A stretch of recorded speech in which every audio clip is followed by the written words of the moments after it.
Bismillahirrahmanirrahim. Assalamualaikum warahmatullahi wabarakatuh. Perkenalkan, saya Niski dari kelompok 2 akan menjelaskan tentang jenis-jenis metode penelitian. Yang pertama yaitu biografi. Menurut John Creswell, biografi masuk dalam salah satu jenis metode kualitatif. Istilah lain untuk biografi adalah sejarah lisan, narasi personal, biografi, dan autobiografi.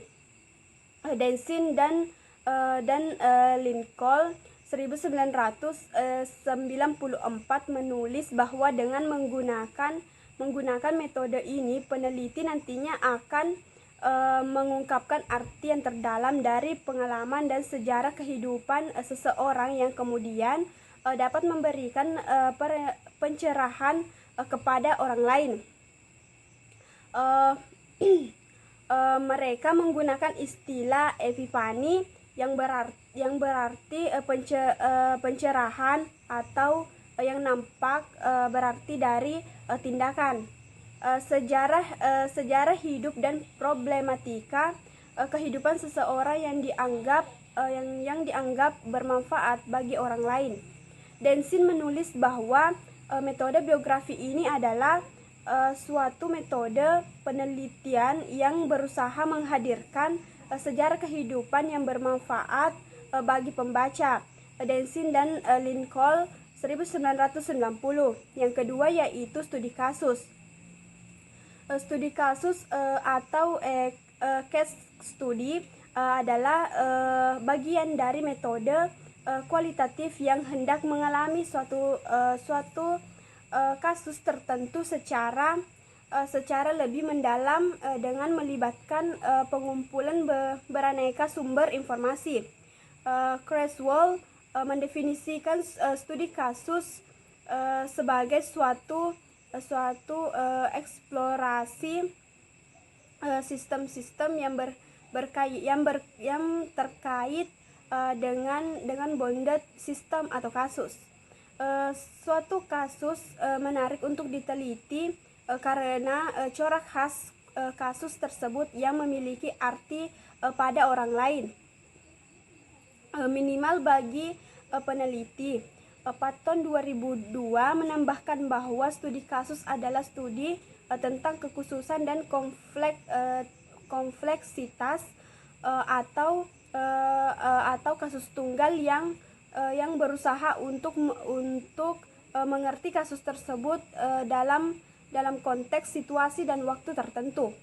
Dengan metode ini, peneliti diharapkan menangkap kompleksitas kasus tersebut. Kasus ini haruslah tunggal dan khusus. Ditambahkannya juga bahwa studi ini dilakukan karena kasus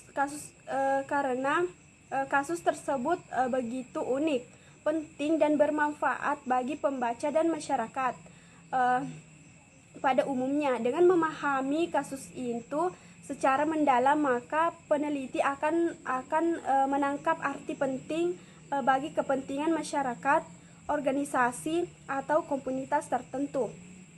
Baiklah, hanya itulah yang dapat saya sampaikan. Lebih dan kurangnya mohon dimaafkan. Wassalamualaikum warahmatullahi wabarakatuh. Bismillahirrahmanirrahim. Assalamualaikum warahmatullahi wabarakatuh. Perkenalkan, nama saya Fitri Martang, perwakilan dari kelompok 2. Baik, di sini saya akan membahas materi mengenai grounded theory dengan fenomenologi. Baik, yang pertama, grounded theory. Pendekatan grounded theory adalah metode penelitian kualitatif yang menggunakan sejumlah prosedur sistematis guna mengembangkan teori dari kancah. Pendekatan ini pertama kali disusun oleh dua orang sosiolog yang bernama Barney Glaser dengan Anselm Stars. Menurut kedua ilmuwan ini, pendekatan grounded theory merupakan teori ilmiah karena prosedur kerjanya yang dirancang secara cermat sehingga memenuhi kriteria metode ilmiah. Kriteria dimaksud adalah signifikasi, kesesuaian antara teori dan observasi, dan dapat digeneralisasikan, dapat diteliti ulang, adanya ketepatan dan ketelitian, serta bisa dibuktikan. Dan mereka juga mengatakan bahwa penelitian seharusnya memunculkan konsep-konsep dan hipotesis berdasarkan data-data yang nyata. yang ada di lapangan. Yang kedua, fenomenologi. Fenomenologi secara etimologi berasal dari kata ponemenon yang berarti realitas yang tampak dan logos yang berarti ilmu, sehingga secara tujuan utama fenomenologi adalah mempelajari bagaimana fenomena dialami dalam kesadaran, pikiran, dan dalam tindakan, seperti bagaimana fenomena tersebut dalam kerangka intersubjektivitas. Bismillahirrahmanirrahim. Assalamualaikum warahmatullahi wabarakatuh. Hai, saya Nopi Hermianti, nomor urut 10, program studi perbankan syariah 3. Adapun alasan saya membuat video ini yaitu untuk memenuhi salah satu tugas, yakni mata kuliah metodologi penelitian kualitatif. Di sini saya akan membahas mengenai interaksi simbolik dan etnografi. Nah, di sini perlu kita kaji lebih dahulu apa sih yang dimaksud dengan interaksi simbolik dan etnografi. Nah, di sini kita akan kupas lebih dalam lagi mengenai dua kasus tersebut. Nah, di sini yang dimaksud dengan interaksi simbolik yaitu sendiri berasal dari psikologi sosial. Pernyataan yang sering diajukan dalam penelitian adalah mana simbol yang umum atau biasa digunakan sehingga interaksi manusia dapat dimengerti. Interaksi simbolik di sini menyatakan bahwa tindakan manusia selalu bergantung pada arti yang dipahami oleh manusia dalam lingkungannya. Dalam penelitian ini yang menggunakan metode ini berasumsi bahwa tidak ada kebenaran mutlak, sekalipun sering kita percaya bahwa hal itu ada. Selanjutnya, di sini saya akan menjelaskan lagi apa sih yang dimaksud dengan etnografi. Yang dimaksud dengan etnografi di sini yaitu berasal dari kata etno dan grafi. Etno itu artinya bangsa dan grafi itu artinya menguraikan. Jadi etnografi yang akarnya adalah ilmu antropologi pada dasarnya adalah kegiatan penelitian untuk memahami cara orang-orang berinteraksi dan bekerja sama melalui fenomena teramati kehidupan sehari-hari. Kelemahan metode etnografi ini adalah karena penelitian memerlukan waktu yang sangat lama, dan memerlukan tenaga yang besar karena di sini peneliti harus bergabung dengan informan dan memerlukan keterampilan berkomunikasi yang terlatih dan serta kemampuan menuliskan interpretasi dengan baik. Nah, itulah tadi penyampaian dari saya. Lebih dan kurangnya mohon dimaafkan. Semoga kita selalu berada di lindungan Allah Subhanahu wa taala dan semoga COVID-19 segera berlalu.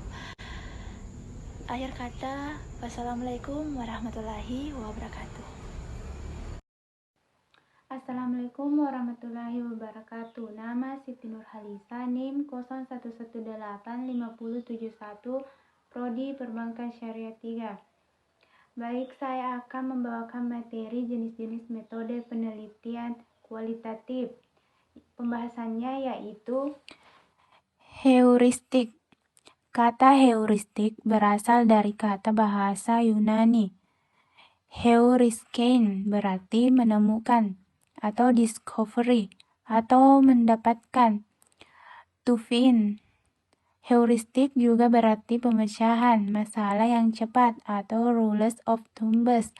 Bila ada masalah yang dihadapi, orang langsung menunjuk solusinya berdasarkan intuisinya atau intuitive solution yang tentu saja masuk akal dan dapat dipertanggungjawabkan secara ilmiah. Karena itu, heuristik disebut juga jawaban langsung sementara orang berpendidikan atau educated guesses yang umum berlaku common sense. Dengan menggunakan metode ini, keseluruhan pribadi peneliti terlibat dalam proses. Metode ini mengedepankan peranan peneliti yang mampu menemukan sesuatu yang baru, yang membuat dirinya sendiri juga kaget dengan penemuannya tersebut. Tekanan dari metode ini pertama yaitu bahwa peneliti harus memiliki pengalaman langsung dan minat atas objek yang hendak diteliti. Ada 6 langkah penting dalam heuristik, yaitu keterlibatan awal, masuk lebih dalam kepada topik, permenungan, incubation, pencerahan, illumination, pengungkapan, revelation, explication, sintesa yang kreatif yang adalah puncak penelitian. Kekuatan metode ini adalah kemampuan untuk mengungkapkan kebenaran melalui dialog dengan orang lain yang nantinya akan menciptakan pengetahuan yang komprehensif. Bismillahirrahmanirrahim. Assalamualaikum warahmatullahi wabarakatuh. Perkenalkan, nama saya Alda Pratiwi. Saya dari Prodi Perbankan Syariah 3 dengan NIM 01185072. Baik, di sini saya akan menjelaskan lanjutan materi yang telah teman kelompok saya sampaikan. Langsung saja, yang pertama yaitu analisis setelah di lapangan. Setelah melakukan analisis selama di lapangan, maka hal yang selanjutnya dilakukan yaitu menyimpulkan data yang telah terkumpul. Kesimpulan dalam penelitian kualitatif yaitu diharapkan temuan yang sebelumnya belum pernah ada.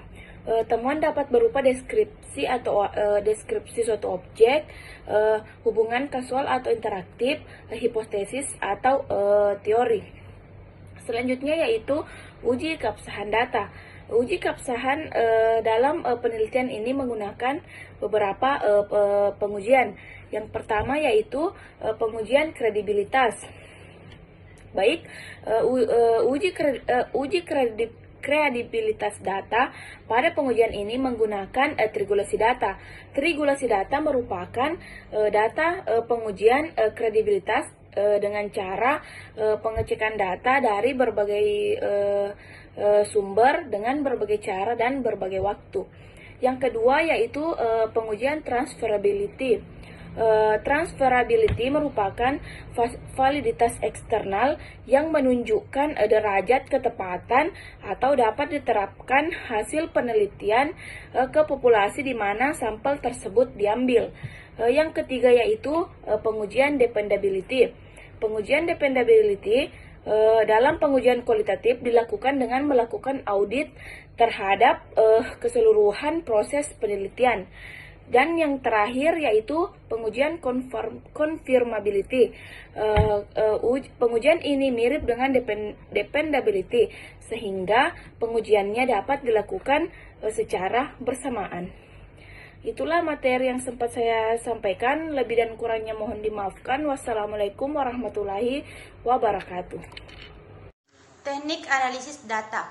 Teknik analisis data merupakan suatu cara atau proses yang dilakukan untuk mendapatkan data yang diperoleh dari hasil wawancara, dokumentasi maupun laporan lapangan yang disusun secara sistematis dan dijabarkan dalam pola atau unit dan memilih nama-nama yang dianggap penting, kemudian diberikan kesimpulan agar mudah dipahami untuk diri sendiri maupun orang lain. Kemudian di dalam analisis data tersebut terbagi-bagi. Yang pertama yaitu analisis sebelum di lapangan. Analisis sebelum di lapangan menggunakan data awal atau data sekunder yang difokuskan untuk fokus penelitian. Namun fokus penelitian tersebut sewaktu-waktu dapat berubah seiring berkembangnya penelitian di dalam lapangan. Kemudian yang kedua, analisis selama di lapangan.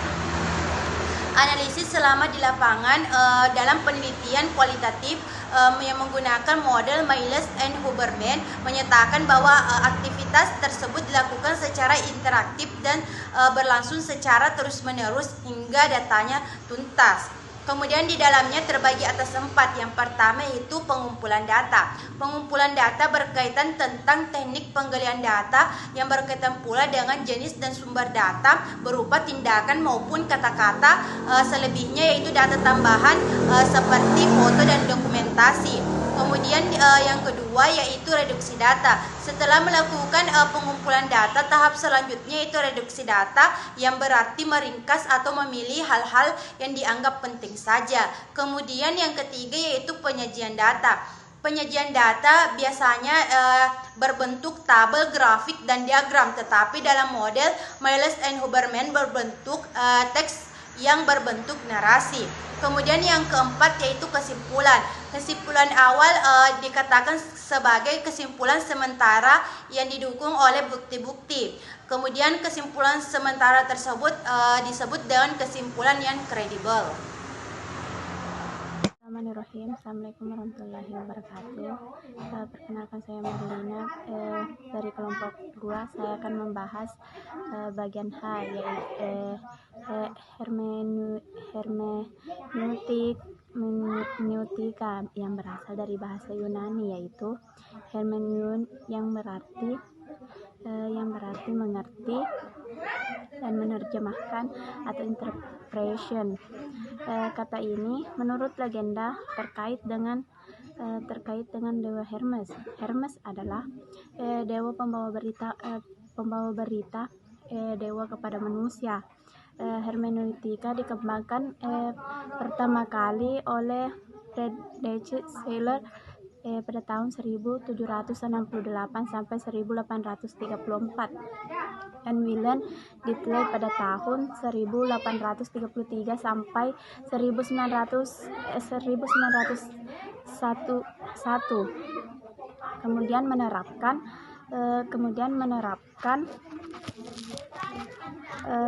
menerapkan sebagai metode penelitian ilmu kemanusiaan dan mengerti penafsiran untuk mengerti dan menangkap arti dari informasi yang disampaikan oleh partisipan. Adapun beberapa manfaat hermeneutika dalam penelitian modern. Hermeneutika menerbitkan suatu perspektif untuk menafsirkan cerita legenda, cerita-cerita dan teks lain. Hermeneutika membuat suatu teks untuk mengetahui apa yang sebenarnya diinginkan atau dipikirkan oleh pengarang atau yang dikomunikasikan oleh penulis dalam konteks dan budaya penulis atau pengarang. Itulah yang sempat saya sampaikan. Lebih dan kurangnya mohon dimaafkan. Assalamualaikum warahmatullahi wabarakatuh.